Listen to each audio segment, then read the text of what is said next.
কিন্তু একটা কোয়েশ্চেন ধরেন আপনি যে বিপ্লবের কথা বললেন, ধরেন ২৪ এর বিপ্লবের যারা নেতৃত্ব দিয়েছে তারাও আমার এখানে কথা বলেছেন। আপনার লাইভে এই মুহূর্তে ৪.৫ লাখ মানুষ দেখছে। এবং আমি কমেন্টগুলো পড়ছিলাম।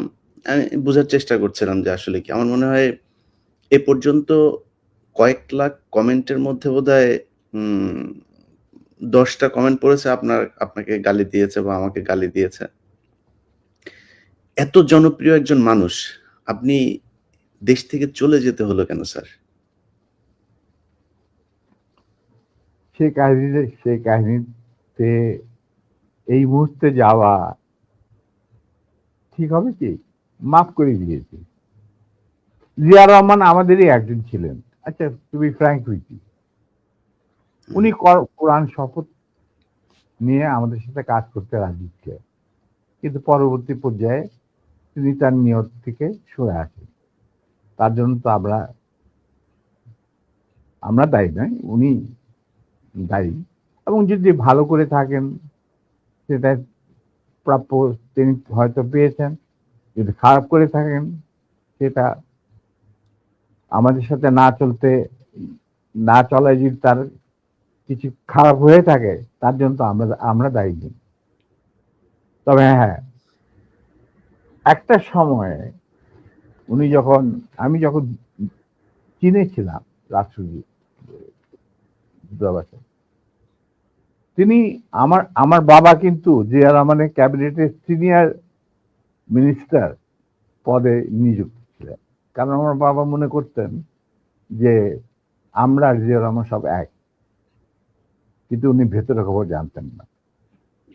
জিয়া রহমান যখন দেখলো যে তিনি সেনা পরিষদের প্রায় ৪,০০০ লোককে মেরে ফেলেছেন তার ক্ষমতাকে কুক্ষিগত করার জন্য, আমরা তারপরে যখন তিনি দেখলেন যে তার অবস্থা খুব খারাপ, ভেতরের খবরটা সাধারণ জনগণ দেখে না, সাধারণ জনগণ দেখছে জিয়া রহমান সানগ্লাস, রেবন, গঞ্জি, কাঁধে কোদাল বসে আছেন, এই সমস্ত। কিন্তু ভেতরে যে কি হচ্ছিল আসল ক্ষমতা কেন্দ্রে, সেই সম্পর্কে সাধারণ জনগণ জানারও কোনো স্কোপ ছিল না, তারা জানতেন না। সেখানে তার অবস্থা ছিল নরবলে, কারণ ওখানে তিনি ডিভাইড এন্ড রুল নীতি প্রয়োগ করেছিলেন, যেটা খুবই মারাত্মক একটা হুমকি ছিল তার জন্য, তিনি হয়তো বুঝতে পারেন নাই।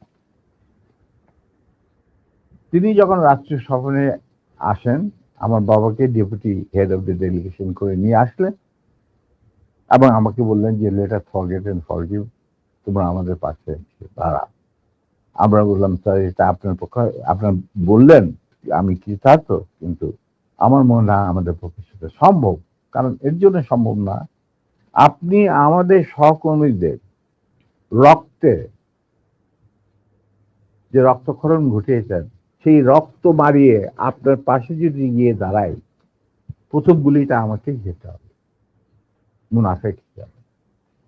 আমি আপনাকে বাঁচাবো, বা আমরাই বা আপনাকে বাঁচাবো, সে রাস্তা তো আপনি বন্ধ করে দিয়েছেন স্যার।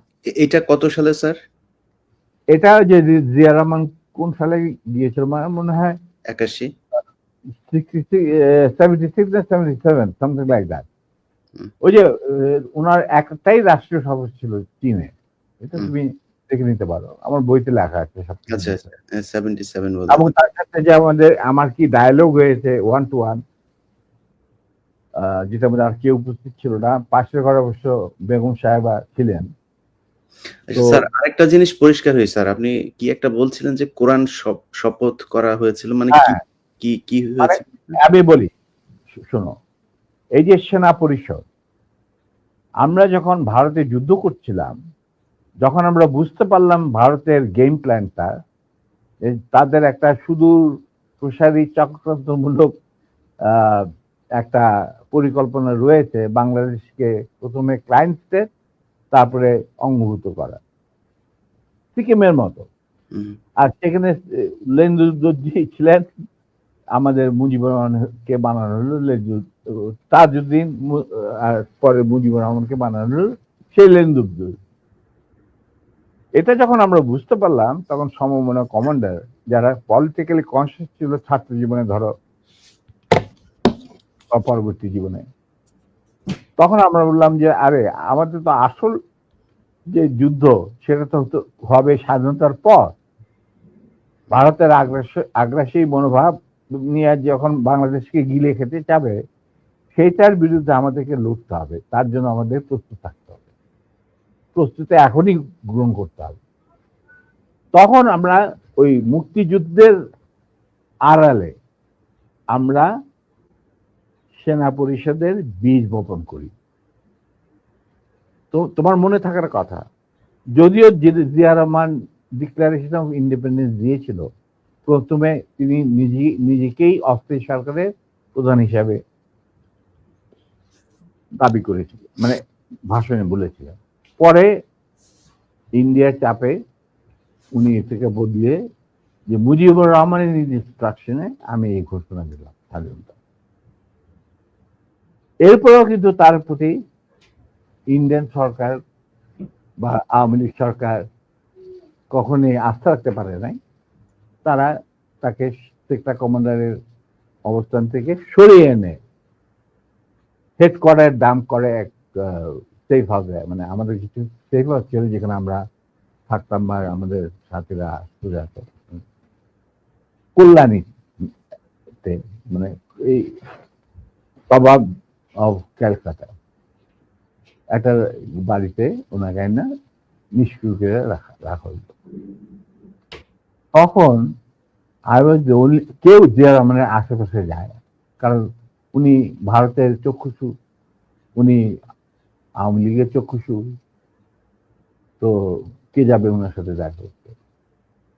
তখন কিন্তু আমি, কারণ আমি জিয়া রহমানকে অনেক আগে থেকে চিনি, পাকিস্তান আমল থেকে চিনি, একসাথে কাজও করেছি।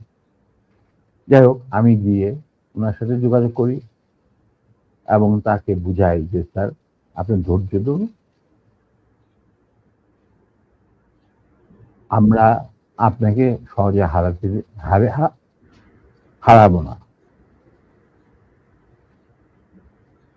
তখন আস্তে আস্তে আমরা তাকে বলি যে আপনি এরকম আসল উদ্দেশ্য যে ভারতের, সেটাকে বানচাল করার জন্য এখন থেকে আমরা প্রস্তুতি নিচ্ছি। আপনি কি আমাদের সাথে থাকবেন কি থাকবেন না সেটা আমাদের তরফ থেকে আমাকে পাঠানো হয়েছে জানার জন্য, কারণ আমি আপনার কাছে সবচেয়ে ক্লোজ ছিলাম পাকিস্তান আর্মি, সবাই জানে। আচ্ছা, উনি বললেন কি তোমাদের কর্মসূচি? তখন আমি তাকে আমাদের কর্মসূচি দিলাম, যেটা 25 বছরের একটা কর্মসূচি ছিল ইলিয়া। তুমি যদি এই কর্মসূচিটা পড়ে, এই কর্মসূচিটা আমরা তৈরি করেছিলাম বিভিন্ন সেক্টরের মুক্তিযোদ্ধা এবং অন্যান্য সাধারণ জনগণের আশা আকাঙ্ক্ষার পরিপ্রেক্ষিতে। সেই কর্মসূচিটা পড়ার পর উনি এটাকে মেনে নেন। তো আমি বললাম যে স্যার আমাদের সমস্যাটা হচ্ছে আমরা সবাই প্রায় সমবয়সী, আমাদের একজন সিনিয়র অফিসার দরকার যাকে আমরা ট্রাস্ট করতে পারি, তাকে আমরা কেন্দ্র করে এগিয়ে যেতে চাই এই সেনা পরিষদের কর্মসূচি বাস্তবায়নের জন্য। স্বাধীনতার পর, স্বাধীনতা যুদ্ধ তো করবই, স্বাধীনতার পর এই কর্মসূচি আমরা বাস্তবায়ন করব অন্যান্য সমমনা দেশপ্রেমিকদের সঙ্গে নিয়ে। তখন উনি এটা খুব কেয়ারফুলি আমাদের কর্মসূচি পড়লেন।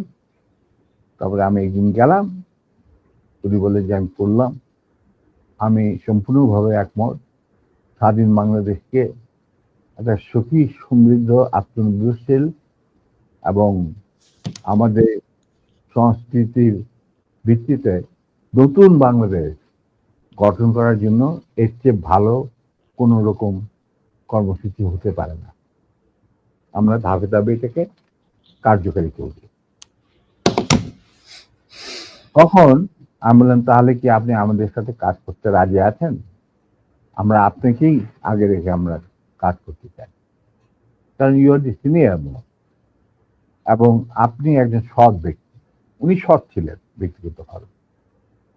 আর তবে আপনার সমস্যা হচ্ছে আপনি বাংলা জানেনও না, বাংলা বলতে পারেন না, লিখতে পারেন না। আপনি সারা জীবন পাকিস্তানে বড় হয়েছেন, ওখান থেকে আর্মি ছিলেন। That's not a problem. আমরা রয়েছি আপনার গ্রাউন্ড ওয়ার্ক করার। আপনি যদি রাজি থাকেন তাহলে আমরা একসাথে কাজ করতে, আপনাকে সামনে রেখে আমরা কাজ করতে রাজি, এগিয়ে যাবো, সেনা পরিষদ এগিয়ে যাবে কাজ। তখন বললেন যে আমি রাজি। তখন বললেন স্যার আমাদের সাংগঠনিক বিধান অনুযায়ী আপনাকে একটা কোরআন শপথ দিতে হবে, যে কোরআন ধরে আপনি বলবেন যে আমি এই কর্মসূচি ভিত্তিক কর্মকাণ্ড, সেনা পরিষদের কর্মকাণ্ড পরিচালনা করার জন্য শীর্ষ নেতা হিসেবে যোগ দিতে রাজি আছে। উনি উজু করে আসলেন, কোরআন শরীফ রাখা হলো, তার উপর হাত রাখলেন, আমিও ওর হাতের উপর হাত রাখলাম, তারপরে এই শপথ উনি দিলেন। তবে একটা শর্ত থাকতো ওনার তরফ, যে যতদিন পর্যন্ত রাষ্ট্রীয় ক্ষমতায় আমরা না যেতে পারবো ততদিন পর্যন্ত সেনা পরিষদের সাথে আমার যে কোনো সম্পর্ক আছে সেটা প্রকাশিত করা যাবে না। আমরা বললাম আমরা সবাই পরামর্শের মাধ্যমে বললাম বললো শুধু তুমি আর নূর এই দুজনের পারমিশন থাকবে আমার সাথে যে কোনো সময় যে কোনো অবস্থায় যোগাযোগ করা। আমি বললাম আমাদের খুব বেশি যোগাযোগ করার দরকার হবে না, তবে প্রয়োজন মতো নিত্য বেসিসে আমরা দুজনেই আপনার সাথে যোগাযোগ করি, তাও তার বাসায় অফিসে না। এই হলো কথা। তার মানে তার সেই শপথ তো আপনি রাখলেন না। আপনি মনে করলেন যে আমাদের বিদেশের এসে এই ছিড়ায় ছেটায় আপনার আন্ডারেই, সরকারের আন্ডারে থাকবো আমরা বিভিন্ন দূতাবাসে। আপনার যাদেরকে আপনি বিশ্বাসযোগ্য মনে করেন তাদের নিয়ে আপনি রাষ্ট্র চালান। আমরা তো কোনো রকম বিরোধিতা করি নাই, আপনার করব। আজ আপনি আমার বাবার সামনে বলছেন যে তোমরা let us forget and forgive and start a fresh. রাজনীতিতে বা রাজনীতি হলো দাবা খেলা। দাবা খেলায় একটা চাল দিয়ে চাল আবার পিছনে নেওয়া যায় না, চালের আগে আপনাকে চিন্তা করতে হয়, কিন্তু একবার চাল দেওয়ার পর আর সেটাকে ফেরত নেওয়া যায় না। আপনি how can we start a fresh? এটা সম্ভব নয়। এভাবে আমাদের মিটিং শেষ হয়ে যায়। আপনাদের ওই 25 বছরের পরিকল্পনাতেই কি শেখ মুজিবকে ক্ষমতাচ্যুত করার পরিকল্পনা ছিল? অবশ্যই। শেখ মুজিব কি? Sheikh Mujib was a major player to implement the Indian design over Bangladesh. কিভাবে তুমি দেশে মানে জাতীয়তাবাদী ভিত্তিতে নিজের সংস্কৃতি, নিজেদের ঐতিহ্য ভিত্তিতে, নিজেদের ধর্মীয় চেতনার ভিত্তিতে তুমি বাংলাদেশ বানাবে কিভাবে? How it is possible? এটা তো, এই প্রশ্নটা তো আমার মনে হয় তোমার করাই উচিত ছিল না। এটা করার উচিত ছিল না কেন, এটা করলাম আপনার মুখ থেকে শোনানোর জন্য। এটা শুনলে হয়তো অনেকেই মনে করতে পারে, যেমন আওয়ামী লীগ হয়তো এটা নিয়ে কথা বলবে যে জিয়াউর রহমানও তাহলে তাকে ক্ষমতাচ্যুত। আমি কিন্তু এখানে হত্যা করার কথা বললাম, আমি বলেছি ক্ষমতাচ্যুত করার কথা জানতেন। He was a casualty. Right. He was a casualty in a conflict. It's a crossfire. Right. Right. তো এখন এই জায়গাতে শেখ মুজিবকে করার পরে আমি ব্যক্তিগতভাবে জিয়াউর রহমানের প্রতি আমার সম্মান একটু কমে নাই, কারণ ওইটা ছিল মেন কালপিট এই শেখ মুজিব। তো তাকে তো সরাইতেই হবে এনি হাউ। আপনাকে সেটা আমি তোমাকে একটা কথা বলবো। জি স্যার।